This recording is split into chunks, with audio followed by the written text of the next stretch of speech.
Այս բոլորով տեսանք, որ արդեն լուրջ մեթոդ է, ընդհանրապես այդ լուսաչափական եւ սպեկտրաչափական օրենքները կիրառելը ու ստանալ ինֆորմացիա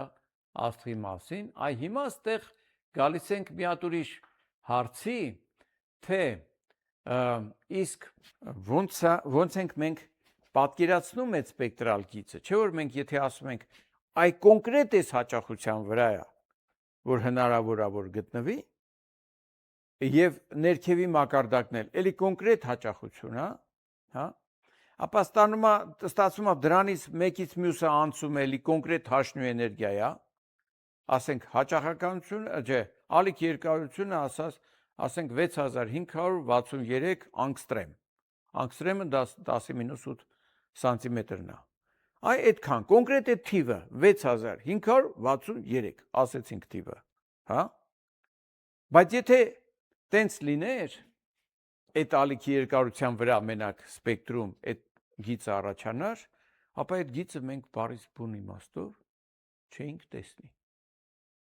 Ինչի չէինք տեսնի։ Որտեվ մենակ այդ հաճախության վրա է։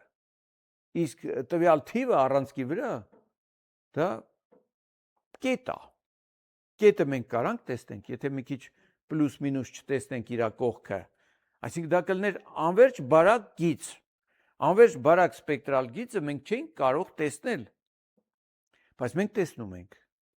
ուրեմն դա ինչ է նշանակում, դա նշանակում է, որ իրականում տենց չի,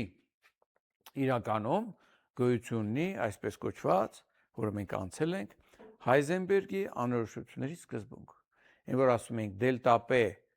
դելտա X-ը, հա, բազմապատկած իրար, չի կարա ինչ որ թվից չի կարա անverջ փոքր լինի, ինչ որ թվից անպայման մեծ է, եւ դա այդ պլանկի հաստատուններ հաշը, այսինքն ոչ թե դա բարակ գիծ է, այլ ինչ որ տիրույթ է, որտեղ կարա լինի էլեկտրոնը, չէ, ոնց որ ասում ենք, չէ, հավանականությունները դե բաշխված են, եւ պատկերացեք մի ուրիշ տենց մակարդակ, երկու տենց մակարդակ, իրանց այսպես ասած մակարդակի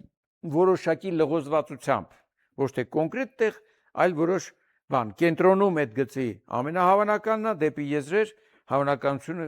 պակասում է։ Հիմա պատկերացեք էլեկտրոնը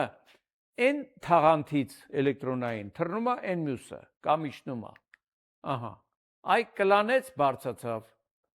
ինչ արեց, կլանեց, բարձացավ վերևի մակարդակ, հետո ինչ արեց, սպոնտան հետ եկավ, վերաճառագայթեց։ Մի ուրիշը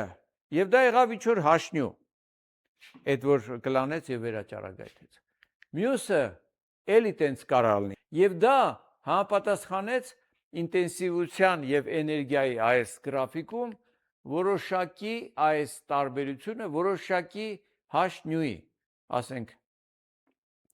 բանա, այս բանի վրա ինչ որ ինտենսիվությամբ այս հաշնյու էներգետիկ մակարդակի վրա մենք տեսանք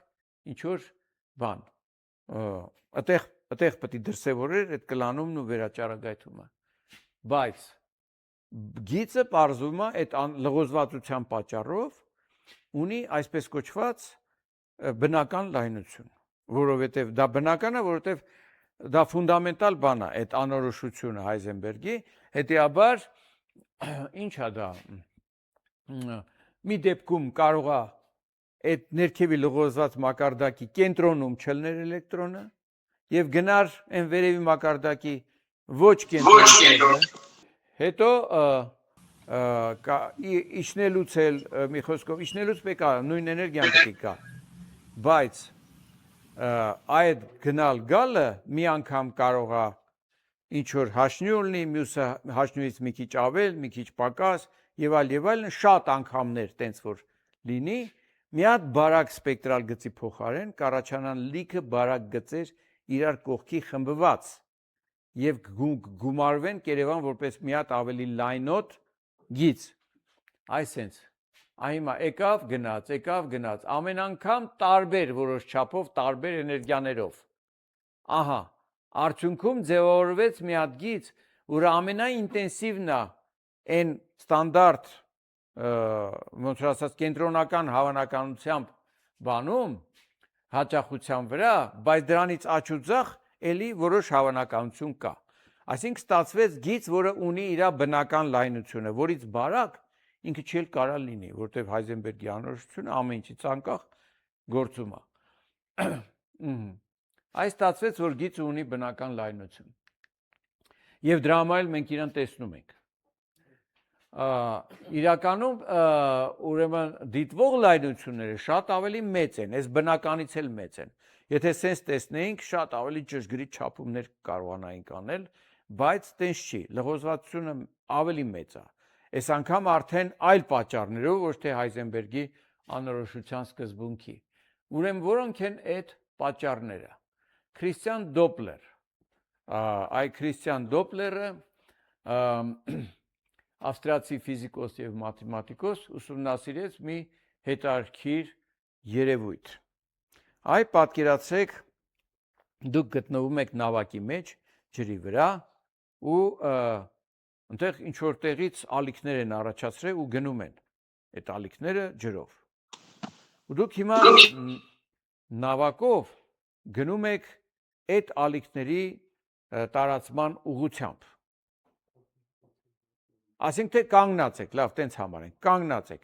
Ինչ որ հաճախությամբ այդ ալիքների կատարները գալիս խփում են մեր նավակի քթին։ Մենք ասում ենք, ուրեմն այս ալիքի հաճախությունը սա է, հա։ Հետո մենք սկսում ենք շարժվել այդ ալիքին հանդիպակաց։ Ինչ տեղի կունենա։ Այդ կատարները մեզ ավելի շուշուտ կկպնեն, չէ՞, որտեղ մենք հանդիպակաց ենք գնում։ Կստացվի հաճախությունը փոխվեց, չէ՞։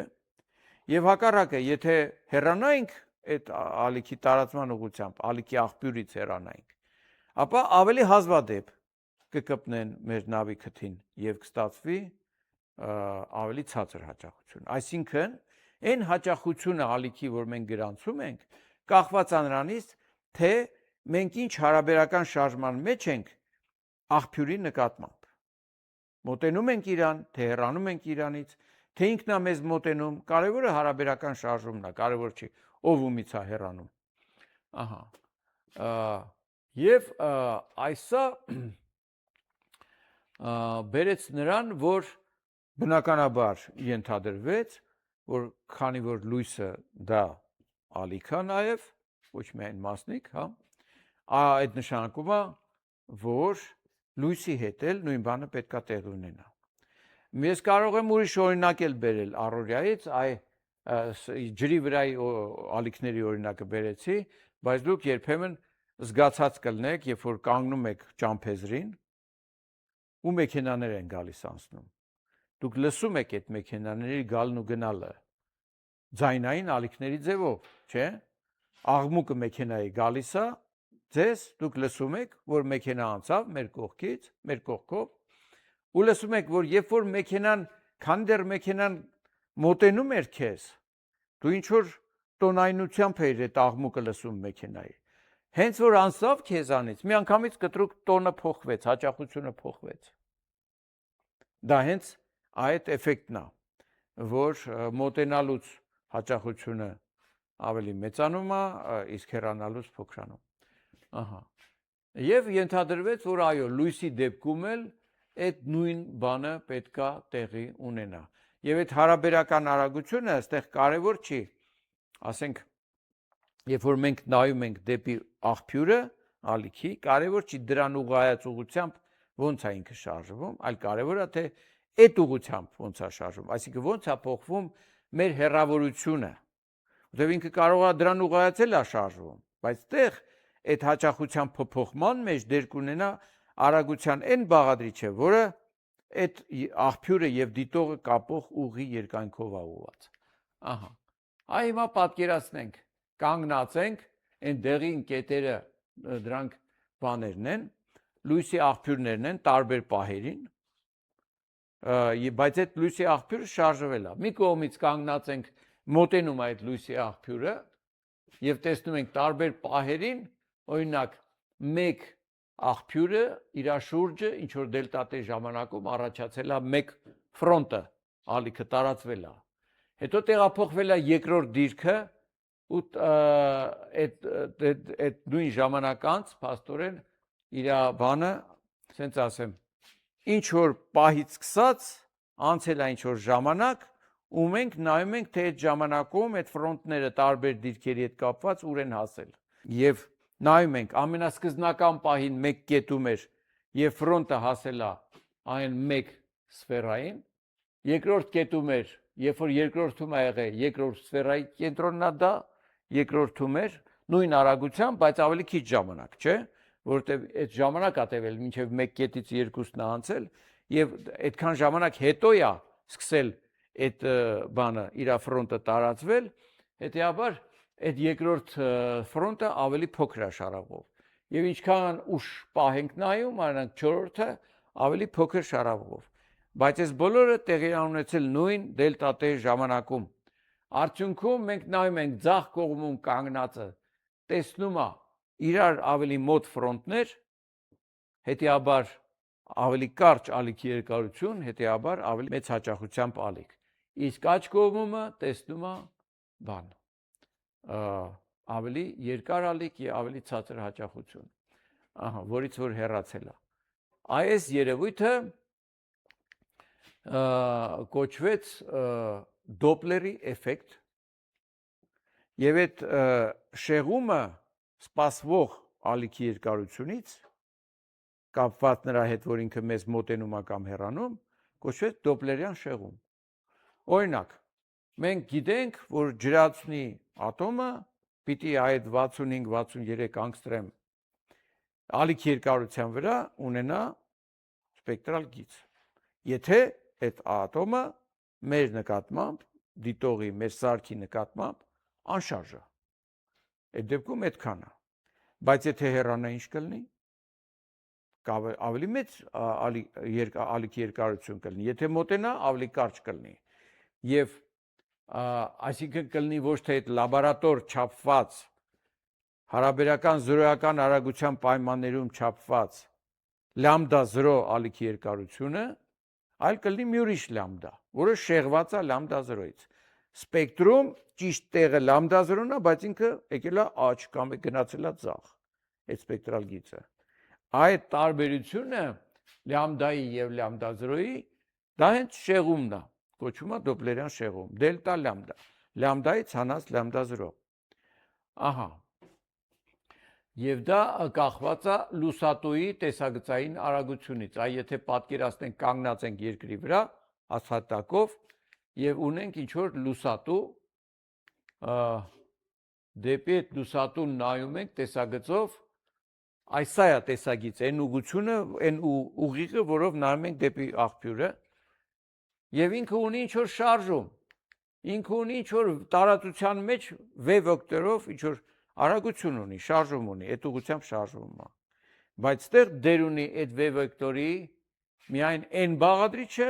որը ուղղված է դեպի մեզ հիմա տեսանք ուրեմն n արագությունը որ դեպի մեզ է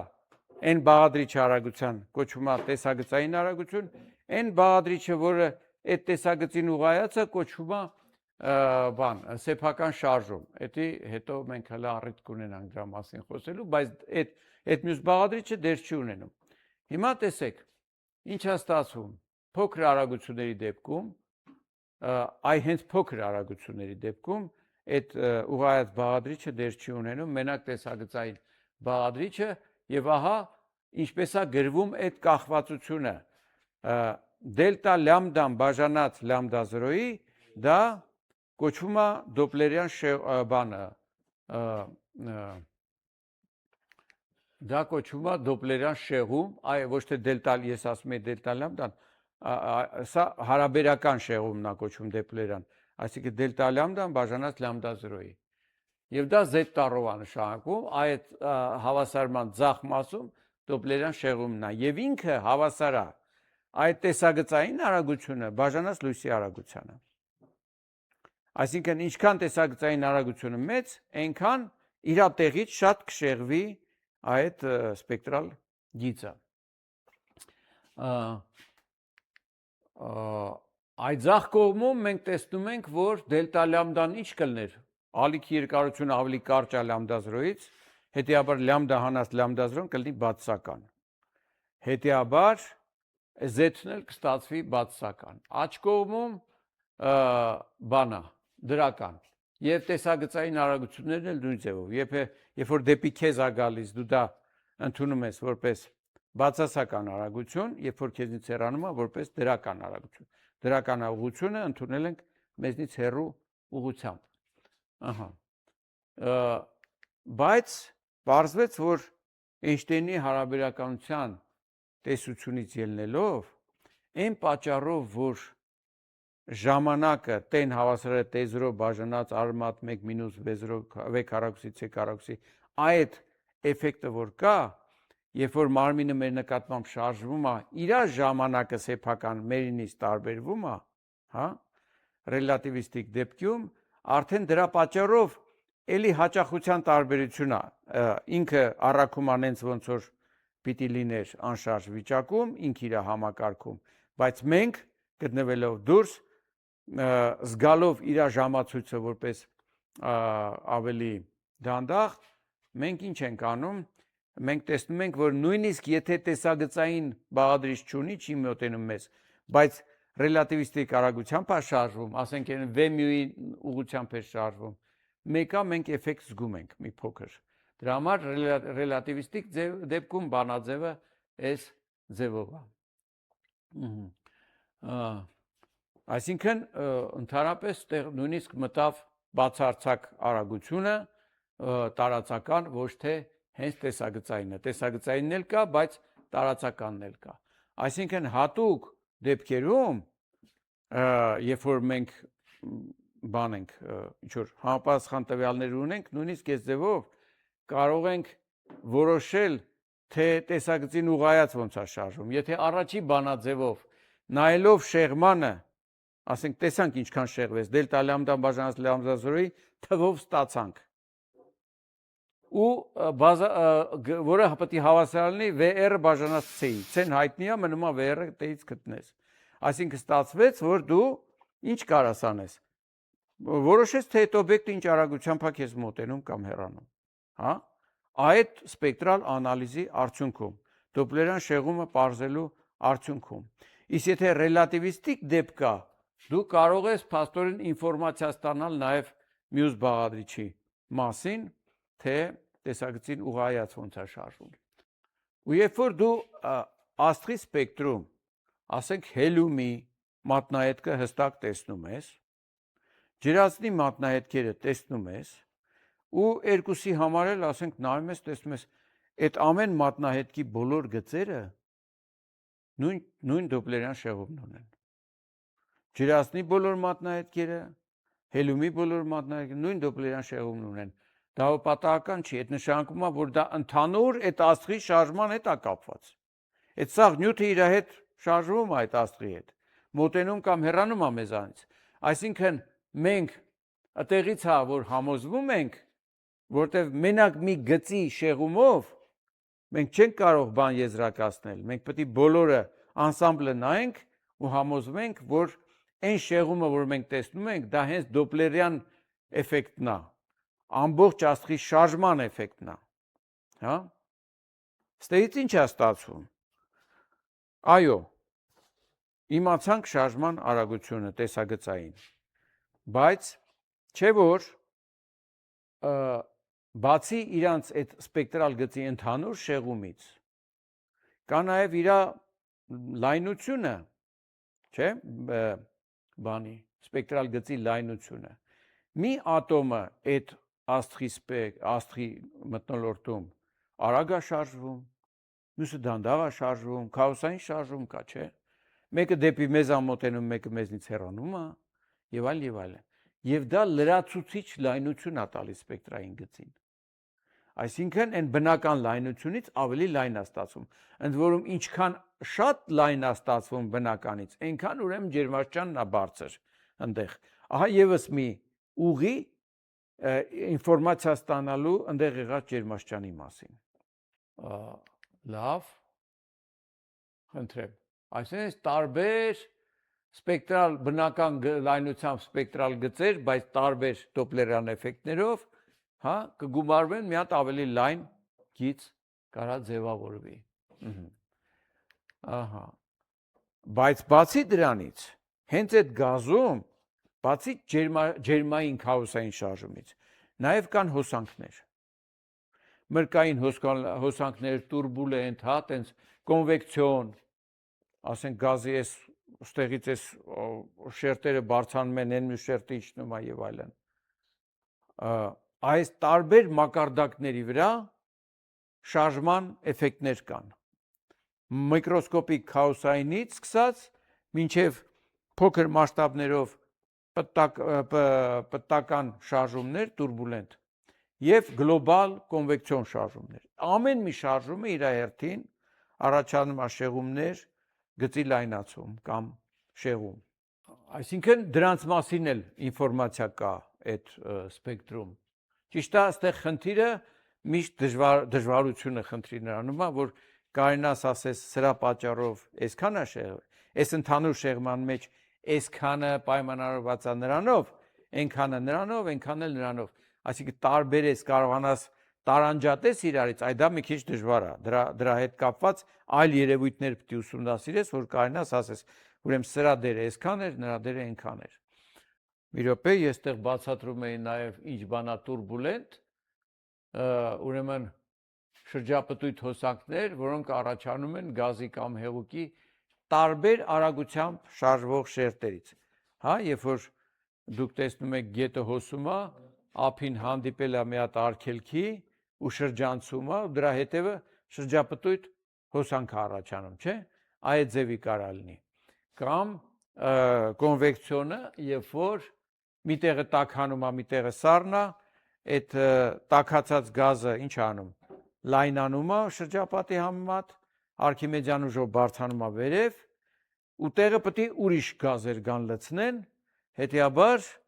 առաջանում է այտենց փակ ցիկլով շրջապտույտ հոսանքներ,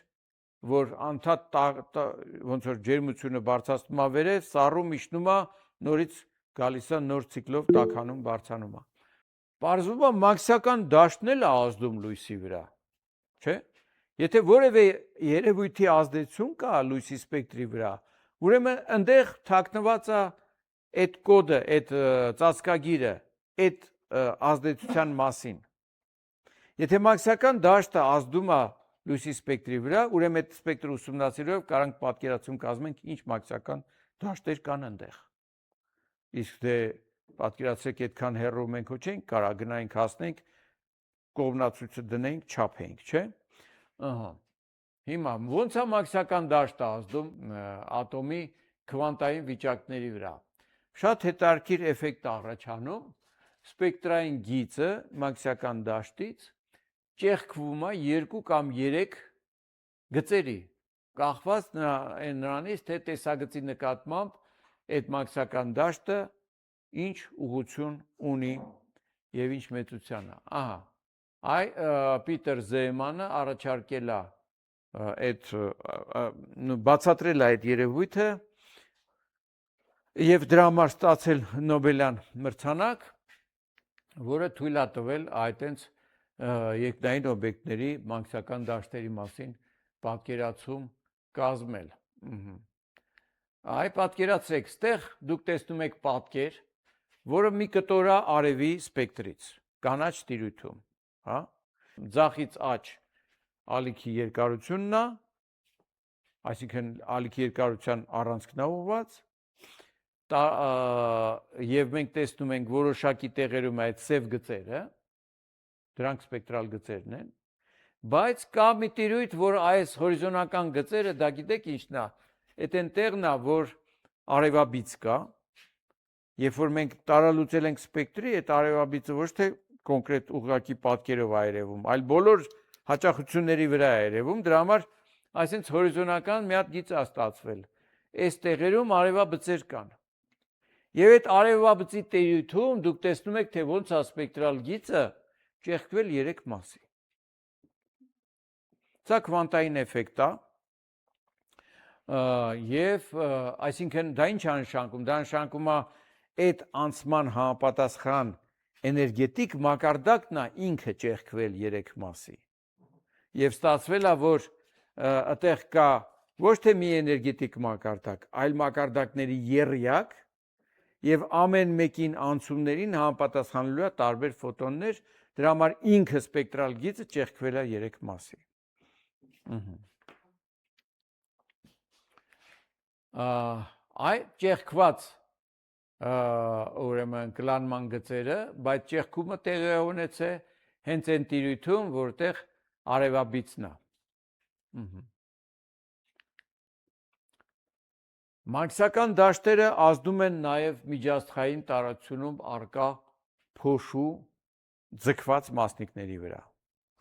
Այ պատկերացրեք, ունենք փոշու հատիկներ։ Դրանք տենց կլոր չեն, տիեզերքում հատկապես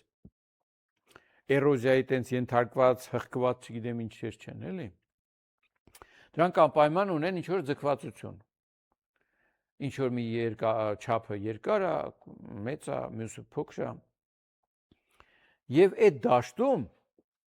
քանի որ այդ մասնիկներում լինում է նաև երկաթ, այսինքն նյութ, որը բան անում, մաքսական դաշտում ուղղվում է այդ դաշտի ուղղությամբ, ոնց որ ասենք բանը, չէ, ասեղը, մագնիսը որ տալիս ես, ասեղը այդ մաքսական գծի երկայնքով է բանալու, ուղղվում։ Այդ ձևով այդ փոշու հատիկները իրանք կողմնորոշվում են այդտեղ եղած մաքսական դաշտի գծերի երկայնքով։ Հետեւաբար իրար հետ են դառնում համուղված, եթե այդտեղ կոնկրետ մի ուղղությամբ մաքսական դաշտ կա, ապա տեղի այդ փոշի հատիկները տենց համուղվում են այդ դաշտին ու իրար հետ։ Բայց այդ դեպքում ինչ է տեղի ունենում։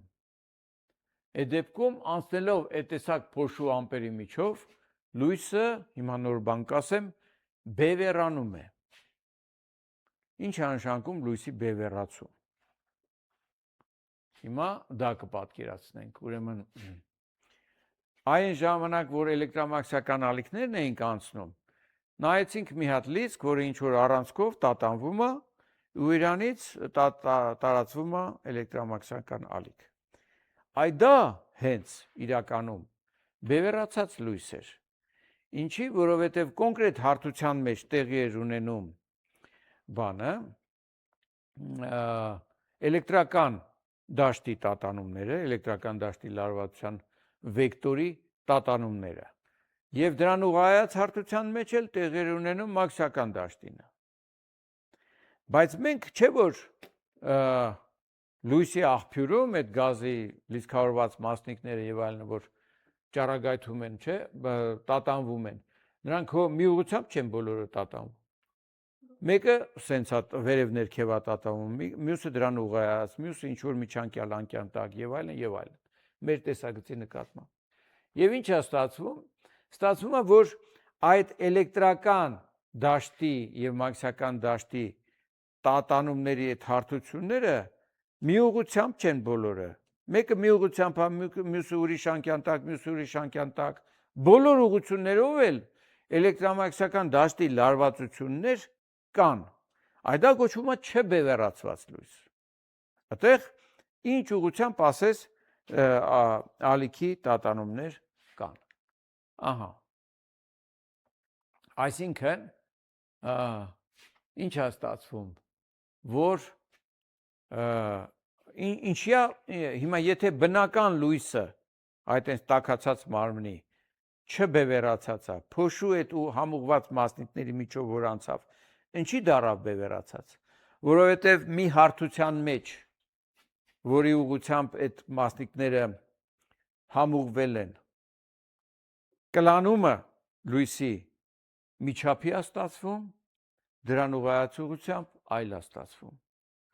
Այսինքն ոնց որ ասենք ուղղաձիգը վերցնենք, ուղղաձիգ ուղղությամբ տատանումների առաջացած էլեկտրամաքսական տատանումները ոնց որ անցնեն, իսկ դրան ուղղայածները չանցնեն։ Ոնց որ դու մատերի տարանքով փորձես լուցկու փայտիկներ շպրտես անցնեն։ Այն լուցկու փայտիկները, որ մատերի արանքներին ուղղությամբ չեն ուղղված, կկպնեն մատերիդ կընկնեն։ Նրանք, որոնք հենց այդ ուղղությամբ են, կարան նաև արանքով անցնեն, չէ՞, ֆիլտրվեն հենց դրանք։ Արդյունքում կանցնեն մի ուղղությամբ համուղված լուցկու հատիկները, տվյալ դեպքում մի ուղղությամբ տատանվող էլեկտրամագնիսական ալիքները, այսինքն բևեռացած լույս։ Այ պատկերացնում ենք այդ կան պարզվում է բնական բնության մեջ նույնիսկ այդպիսի բյուրեղներ, հանքանյութեր, որոնք բյուրեղացել են, հա, ինչ որ աղեր ջրի մեջ լուծված, հետո ջուրը նահանջել է, իրանք կամ կոնցենտրացիան շատացել է, սկսել է բյուրեղ կուտակվել իր վրա, եւ այդ բյուրեղի ներքին կառուցվածքը, այդ բյուրեղավանդակը նենց է, որ բևեռացուցիչ դեր է կատարում։ Մի ուղղությամբ տատանումները էլեկտրամագնիսական արենքի հեշտ է բաց թողնում, մյուս ուղղությամբ վատ է բաց թողնում։ Եվ իրանից անցած լույսը հետեւաբար դառնում է արդեն բևեռացած։ Ահա։ Այդ տեսեք, եթե ես տենց մի հատ բևեռացուցիչ ունեմ ու չբևեռացած լույս ընկավ, տեսեք, ձախից ընկել է չբևեռացած լույս, որում բոլոր ուղղություններով էլեկտրամագնիսական ալիքի տատանումները կան։ Ընկավ դրա վրա ու ֆիլտրվեց մենակ մի ուղղությամբ տատանումները,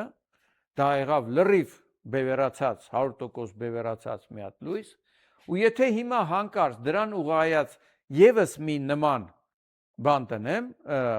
ֆիլտր կամ բևեռացուցիչ դնեմ, բայց ուղղահայաց են նախորդին, արդեն ինքը այդ ուղղությամբ, հենց այդ ուղղությամբ, որով տատանումները լինում են, այդ ուղղությամբ տատանումը կլանում է, չի թողի։ Իսկ դրան ուղղայածը արդեն չկա, արդեն առաջինով ֆիլտրվել է։ Ստացվում է այդ երկուսը իրար ուղղայած որ դնես, դու լույսը ուղղակի կհանգցնես։ Դուք տեսել եք երևի ժամացույցների վրա կամ կալկուլյատորների վրա, իրանց էկրանների վրա այն բանը մի քիչ մուգ, կանաչավուն, գորշականաչավուն էկրան, որի վրա մեկ էլ տեսնում ես թիվը նկարվեց։ Ասենք գրեց 2։ Այդ ո՞նց եղավ։ Այդ նշանակում է այդ ինքը կարար գրեր թիվը նկարելու համար բոլոր բջիջները կան։ Ասենք 8 թվային որ գրում ես, չէ, բոլոր բջիջները կան։ Բայց սիգնալ է գնում, ազդանշան է գրում այդ բջիջներում եղած հեղուկ բյուրեղին, այսինքն հեղուկ կա, որի մեջ կան այդենց երկարավուն մոլեկուլներ։ Երբ որ դու լարումը տալիս ես այս ինչ բջիջի վրա, իրանք համուղվում են մի ուղղությամբ։ Նայած ինչ ուղղությամբ տվեցիր։ Համուղվում են մի ուղղությամբ։ Ինքը դառնում է բևեռացուցիչ։ Հա? Հիմա պատկերացրեք մի հատ բյուրեղային բևեռացուցիչ, դրսից լույսը ընկնում է, արդեն դա անցնելուց բևեռանում է։ Հետո որ պետք է հետ անդրադառնա ընկնի քո աչքը, դրա ճանապարհին այդ 8-ի բջիջներն են։ Որ բջիջը դու սիգնալ տվեցիր, ասեցիր այն մուտքային բևեռացուցիչին ուղղահայաց բևեռացում տուր, այդ մասում էլ ոչ մի լույս չես տեսնի, սաղ կկլանվի արդեն։ Ու դու մուգ կտեսնես, կստացվի 2 կամ 3, նայած որ բջիջներն ես մքացրել, այսպես ասած, բևեռացրել։ Ինչն է հետարքիր, որ լույսը երբ որ ընկնում է ինչ որ մակերևույթի վրա ու անդրադառնում, անդրադարձման օրենքի համապատասխան ինչ անկյան տակ ընկավ, այն անկյան տակ անդրադարձավ եւ այլն, չէ։ Այդ ժամանակ էլի տեղի անունում լույսի բևեռացում, հատկապես եթե մեծ անկյան տակ է, այսինքն շատ մակերևույթի նկատմամբ փոքր անկյան տակ է անգել ու անդրադարձել ու դու այդ բևեռացուցիչով նայես, պտտես իրան, կտեսնես, որ ինչ որ դիրքում այդ անդրադարձած լույսը փայլը այդ մակերևույթի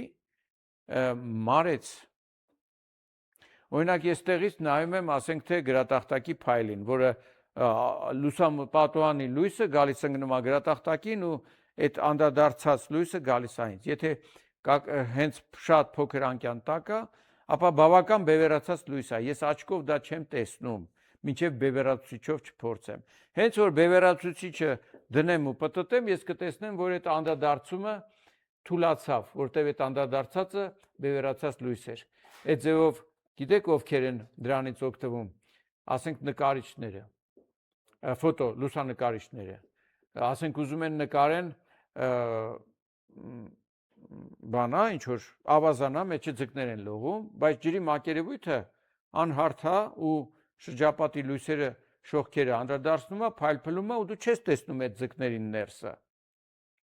Իսկ երբ որ այդ բևեռացուցիչը օգտագործում ես, այդ բևեռացած լույսերը դու կլանում ես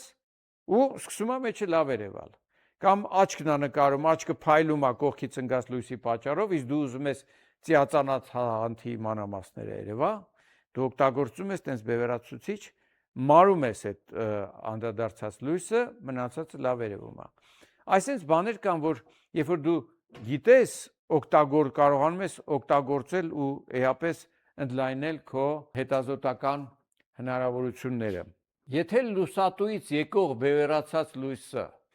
անցկացնենք բևեռացուցիչով, ասենք պատկերացրեք լուսատուն ինքը ինչ-ինչ պատճառներով իրանից գալիս է բևեռացած լույս, որովհետև միշտ չի, որ լուսատուի լույսը առաջանում է հենց ջերմային շարժման պատճառով։ Ջերմային ճառագայթում է, չէ, կարող է այլ մեխանիզմ է, ոչ ջերմային, որի դեպքում այդ լույսը բևեռացած է։ Մենք դրանց հələ աստղագիտության մեջ այդ բաներին կծանոթանանք, թե այդ ինչ մեխանիզմներ են, որ կարա տենց ոչ պլանկյան բաշխումով ճառագայթումներ լինել աղբյուրից։ Եվ այդ դեպքում, եթե դու ունես բևեռացած լույս ու դու ուզում ես այնտեղ եղած կարող է իմիջիալոց մեխանիզմը նենց լինի, որ այդ բևեռացման աստիճանն էլ կախված լինի բանից, մագնիսական դաշտերից, նույնիսկ եթե այնտեղ փոշիատիկներ չկան։ Եվ այս ամեն ինչը դու ոնց պետք է ուսումնասիրես, պետք է եկած լույսը անցկացնես ոչ միայն պրիզմայի միջով, ասենք թե որ սպեկտրը ստանաս, այլ նաև բանով, այտենց բևեռացուցիչով։ Եվ դու հասկանաս ինչ ուղղությամբ ինչ բևեռացում կա։ Օրինակի համար, տեսեք, աստղա, չէ, դու հո չգիտես այդ աստղը կետային է երևում, նույնիսկ չգիտես, թե դրա բևեռները որտեղ են, հասարակածը որտեղ է, եթե ինքը ունի պտույտ իր առանցքի շուրջը։ Իսկ մագնիսական դաշտերը սովորաբար շատ չեն շեղվում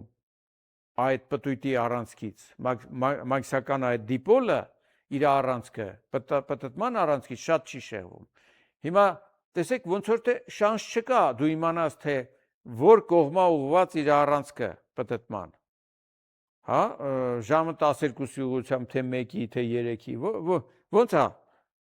որ ուղղությամբ է։ Բայց երբ որ դու նայում ես բևեռացուցիչով ու պտտում ես ու գիտես, որ այդ մագնիսական դիպոլի առանցքին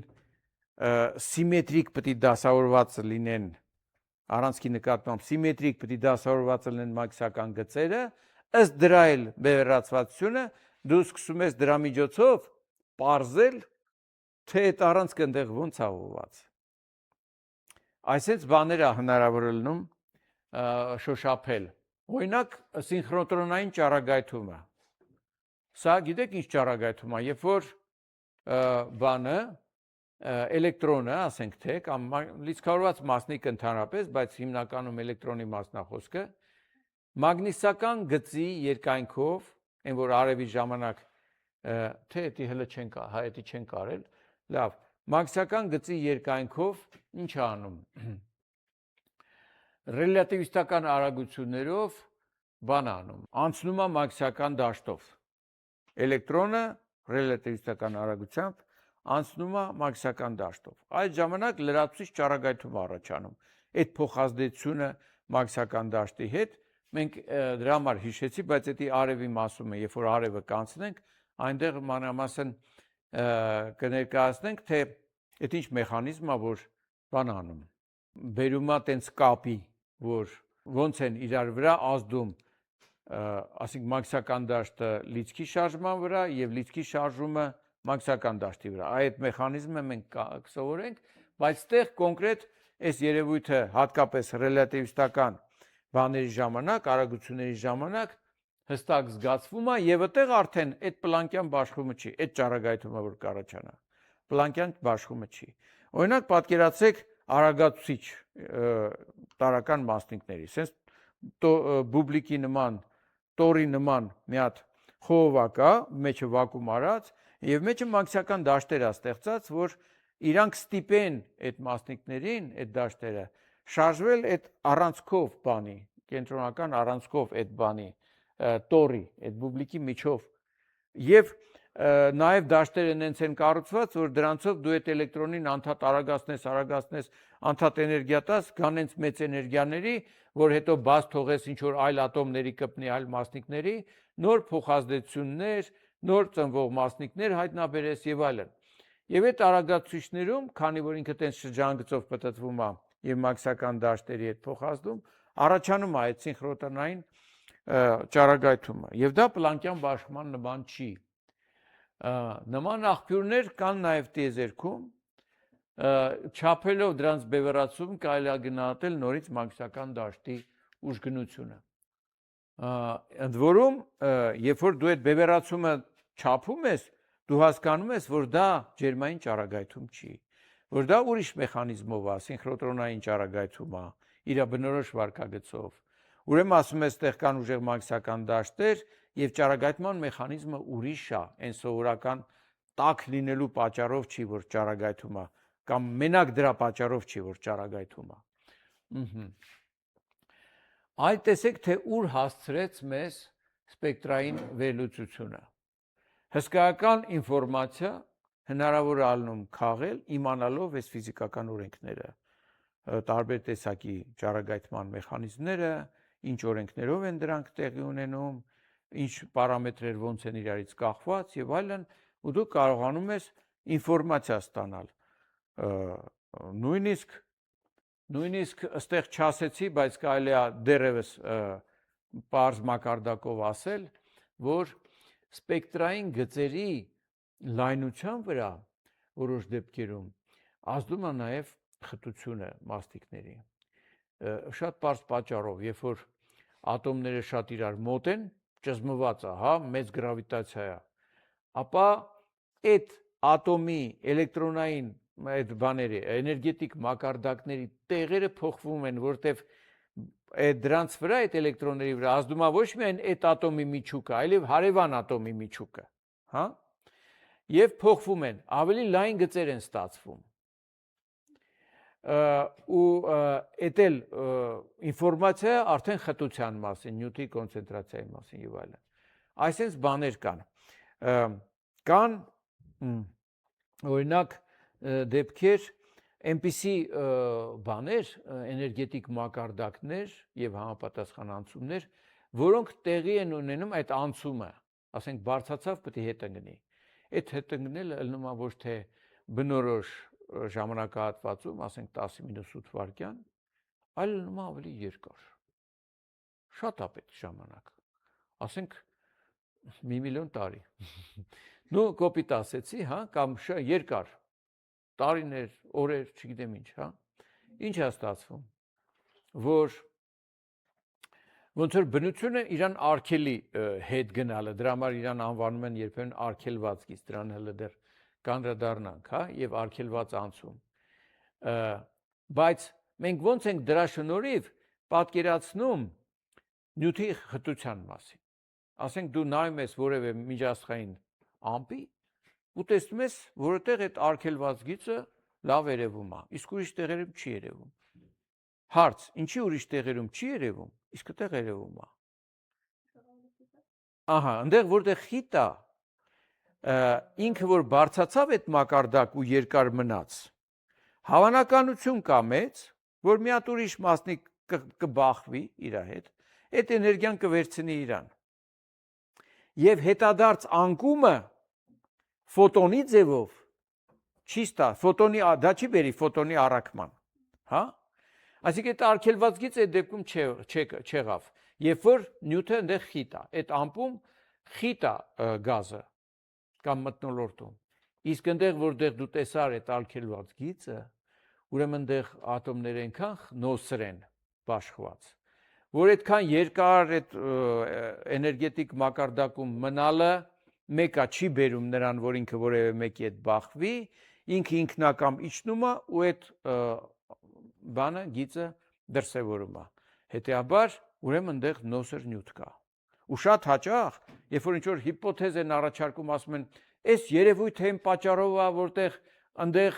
ասենք, շատ խիտ անյութը սենց եւ այլն, մի ուրիշ աստղագետ ասում է, մի րոպե, ոնց է խիտ, այնտեղ արգելված գիծ է երևում։ Եվ քանդվում այդ վարկածը միանգամից, հա։ Ուրեմն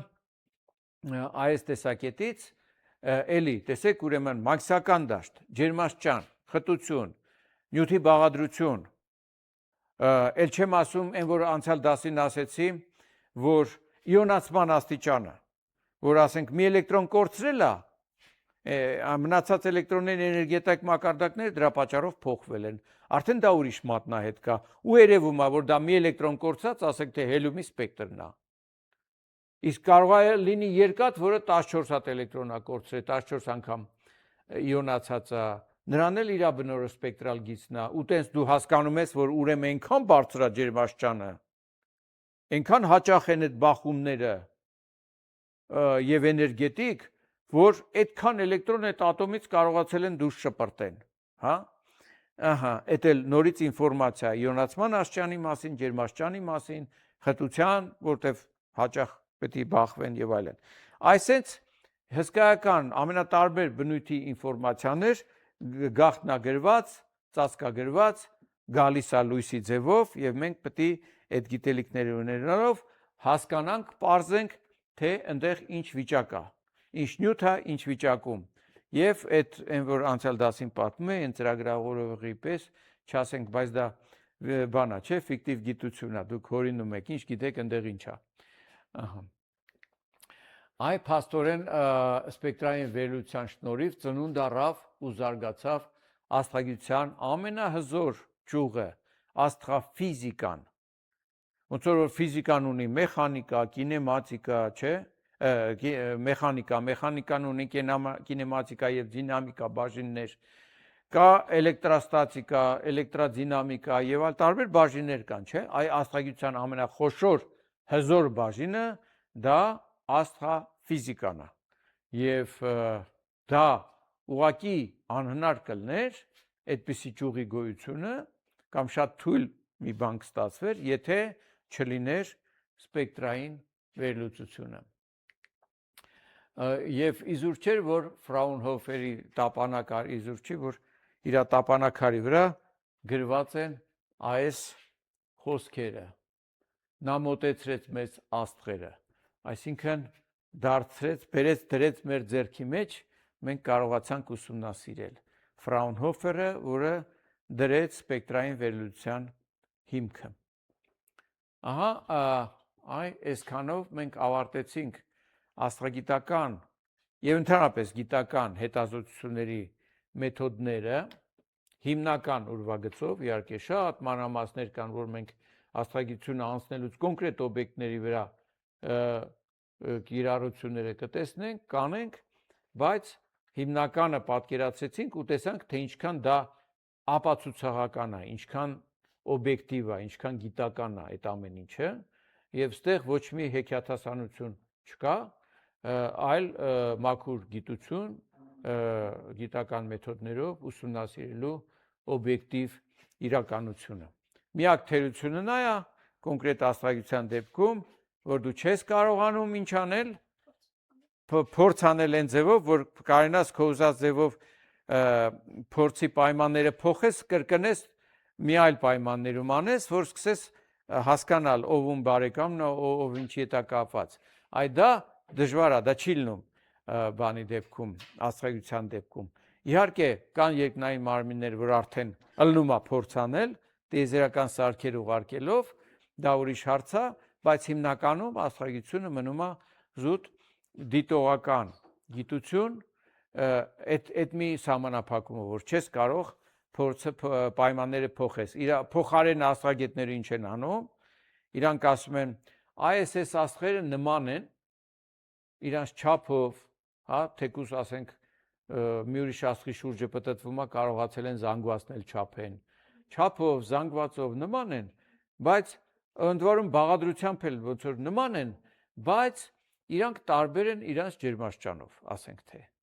Ուտեղ դու հնարավորություն ես ստանում ոնց որ փոխելու ջերմաստիճանը, ոչ թե տվյալ օբյեկտի ջերմաստիճանն ես փոխում, ասում է, այլ նայում ես նույնպիսի օբյեկտ այլ ջերմաստիճանում ու տեսնում ես, թե այլ ջերմաստիճանը ինչի հանգեցրեց, հա?